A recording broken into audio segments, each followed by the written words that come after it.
En el corazón del Atlántico, donde las aguas cálidas del océano despiertan gigantes dormidos, nació una tormenta que marcaría para siempre la historia del Caribe y del Golfo de México. Su nombre, George, un ciclón de proporciones devastadoras que con su fuerza descomunal dejó huellas imborrables en islas, costas y ciudades enteras.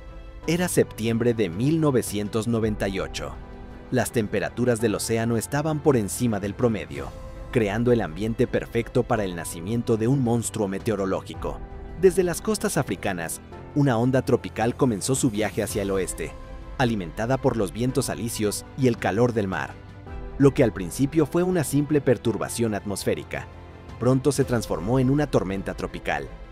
Los satélites del Centro Nacional de Huracanes comenzaron a seguir su trayectoria, y fue entonces cuando se le dio un nombre: George. Los primeros días fueron tranquilos, pero bajo la superficie del mar, la energía acumulada crecía.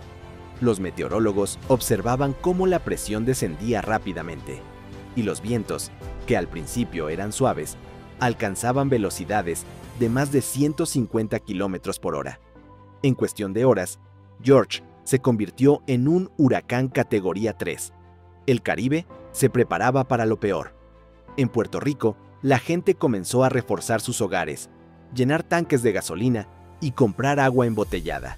Los noticieros transmitían imágenes del satélite mostrando un ojo perfectamente definido, un signo inequívoco de que George estaba alcanzando su máximo poder.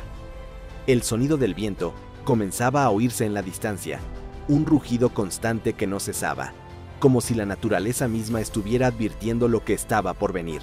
Cuando George tocó tierra por primera vez, lo hizo con la furia de un gigante. Las ráfagas superaron los 200 kilómetros por hora, arrancando techos, postes y árboles de raíz. Las calles se convirtieron en ríos, los ríos en torrentes, y los torrentes en mares furiosos que lo arrasaban todo. Miles de personas quedaron sin electricidad, sin agua potable y sin comunicación.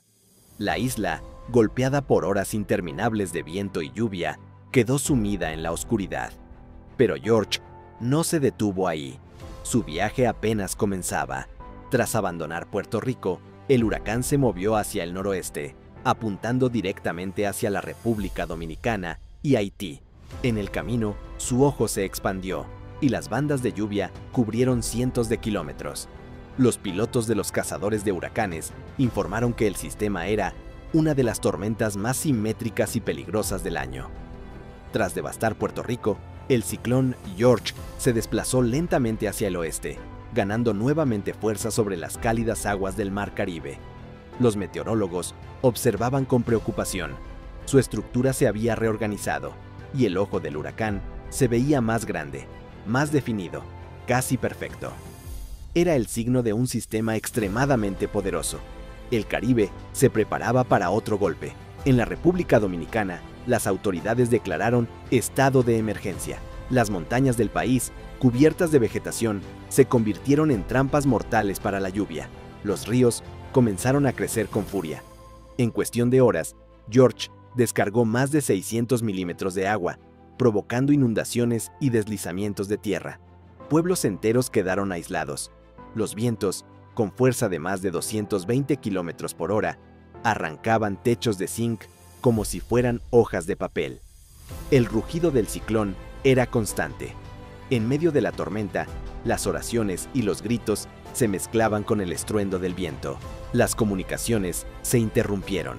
Las líneas eléctricas colapsaron, y la oscuridad reinó mientras el ojo de George cruzaba lentamente la isla, dejando tras de sí un sendero de destrucción total. Cuando el huracán emergió hacia el mar, había perdido algo de fuerza, pero no su amenaza. La siguiente parada, Haití, una nación vulnerable, golpeada por la pobreza y la falta de infraestructura.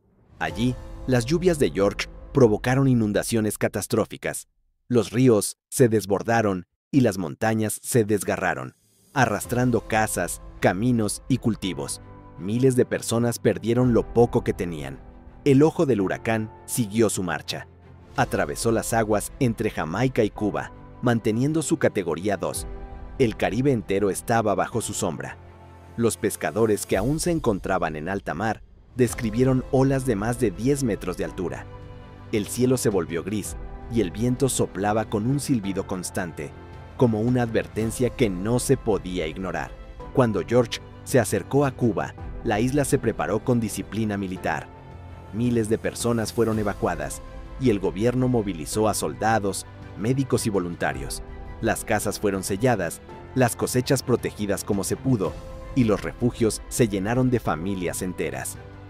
El huracán tocó tierra en la parte oriental de la isla, derribando árboles centenarios y postes de luz como si fueran de papel.